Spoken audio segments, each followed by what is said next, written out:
ఆయన చేసిన మోసానికి శాశ్వతంగా ఆయన రాజకీయ జీవితం సమాధి చేసుకుంటానని మనవి చేస్తా ఉన్నాం. ఇంకొక 3 నెలల్లో సుప్రీంకోర్టు తీర్పు ప్రకారం ఇంకొక 3 నెలల్లో స్టేషన్ గన్పూర్ కాన్స్టిట్యున్సీకి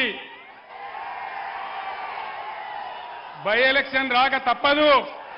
కారు పార్టీలో అడిగిన అన్ని పదవులు ఇచ్చిన, ఉప ముఖ్యమంత్రిని చేసిన, మంత్రిని చేసిన, ఎమ్మెల్యేను చేసిన, ఆయన బిడ్డే కావ్యకు వరంగల్ ఎంపీ టికెట్ కూడా ఇచ్చిన. కానీ కడియం శ్రీహరి సార్ మాత్రము మాట తప్పి కారు పార్టీకి కాలిచ్చి కాంగ్రెస్ పార్టీలో చెరికాయిండు. సుప్రీంకోర్టులో పిటిషన్ చేసి మరి స్టేషన్ గనపూర్కు ఉప ఎన్నికలు తీసుకొస్తా, కడియం శ్రీహరిని రాజకీయాలకు రానియకుండా చేస్తానన్న తరీకల కేసీఆర్ సారు అనుకొచ్చిండు. అయ్యా కేసీఆర్ గారు, మీ కారు పార్టీ ఏలుబడిలకు వచ్చినప్పుడు కూడా కాంగ్రెస్ పార్టీ నుంచి కొందరిని మీరు కూడా గులాబీ పార్టీలకు గుంజుకున్నారు కదా, మరి వాళ్ళందరి మీద కూడా ఇట్లనే సుప్రీంకోర్టులో పిటిషన్లు చేస్తారా?